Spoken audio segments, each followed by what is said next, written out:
बाबा बागेश्वर पंडित धीरेन्द्र कृष्ण शास्त्री देवभूमि के चारों धामों में से एक बद्रीनाथ धाम में दर्शन के लिए पहुंचे थे। उधर चारों धामों में से ही एक गंगोत्री धाम में उनके नाम की एक और कहानी शुरू हो चुकी थी। अब बाबा बागेश्वर ने भगवान बद्रीनाथ से क्या मांगा होगा ये तो कहना मुश्किल है, लेकिन उसी वक्त कोई और भी वहां था जो गंगोत्री धाम में भगवान से खुद बाबा बागेश्वर को मांग रहा था। एमबीबीएस छात्रा शिवरंजनी तिवारी ने बाबा बागेश्वर के लिए गंगोत्री धाम से बागेश्वर धाम तक की कलश यात्रा का संकल्प लिया। तमाम साधु संतों के आशीर्वाद के साथ वो अपने सिर पर गंगा जल से भरा कलश लेकर बागेश्वर धाम के लिए निकल चुकी हैं, जहां 16 जून को उनकी मुलाकात पंडित धीरेन्द्र कृष्ण शास्त्री से होनी है। गुरु आज्ञा लगी है, अभी बहुत समय आप शेरवानी सिलवा कर रखिएगा और हम आपको भी बुलाएंगे, पूरी टीम को बुलाएंगे, होगी उसमें कोई संदेह नहीं। बागेश्वर धाम के पीठाधीश्वर पंडित धीरेन्द्र शास्त्री की कही ये बात आप भूले नहीं होंगे। लगातार सुर्खियों में रहने वाले बाबा बागेश्वर ने अपनी शादी से जुड़ा ये ऐलान करके सबको चौंका दिया था। लगता है बाबा के उस ऐलान के पूरा होने का दिन अब नजदीक आ रहा है। जो महाराष्ट्री है, अंतर्यामी है, प्राणनाथ है, करुणा निधान है। दरअसल हाल ही में बाबा बागेश्वर के जीवन में शादी से जुड़े हर सवाल का जवाब बनकर एक नए किरदार की एंट्री हुई है। क्योंकि मैं मनचाहा वर पाने की कोशिश कर रही हूँ। कई लोग कह रहे हैं कि मैं अपने हाथों में फूलों की माला लेके जा रही हूँ, जो कि मैं पंडित धीरेन्द्र शास्त्री जी के गले में डालने वाली हूँ।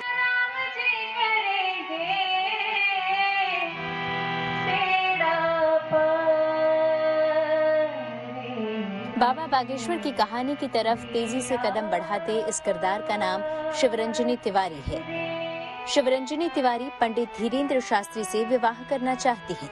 एमबीबीएस की छात्रा शिवरंजनी तिवारी ने बाबा धीरेन्द्र शास्त्री से शादी की कामना को लेकर गंगोत्री से पदयात्रा शुरू की है।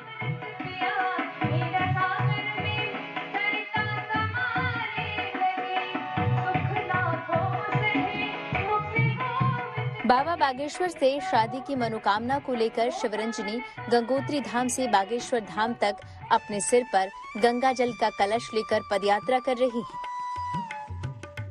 शिवरंजनी से जब उनकी यात्रा के मकसद के बारे में पूछा गया तो उन्होंने 16 जून का इंतजार करने को कहा, क्योंकि शिवरंजनी के मुताबिक 16 जून की तारीख को वो खुद धीरेन्द्र कृष्ण शास्त्री को ही अपने मन की बात बताएंगी।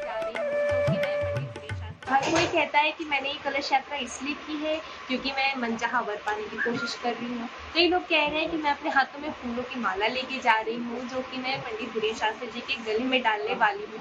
तो देखिए, मैं सभी लोगों को बताना चाहूंगी, जो महाराष्ट्री है, अंतर्यामी है, प्राणनाथ है, करुणा निधान है, हर किसी के मन की बात पहचान लेते हैं।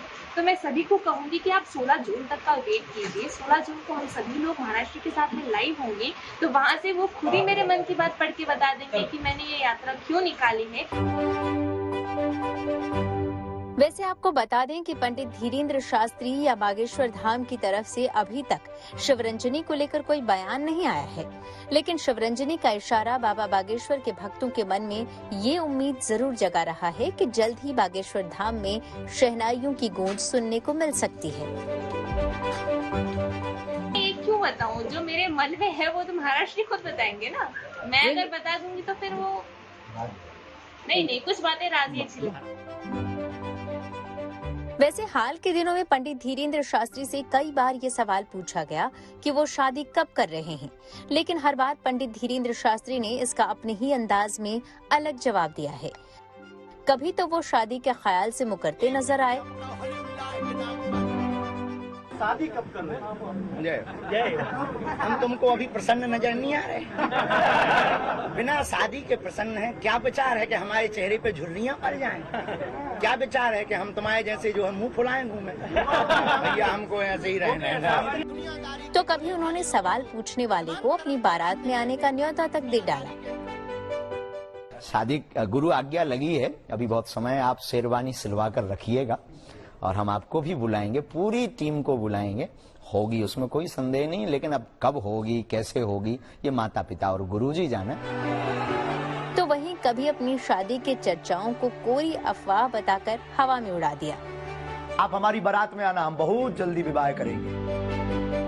लेकिन अब बाबा बागेश्वर की कहानी में शिवरंजनी की एंट्री के साथ एक नया मोड़ आ गया है।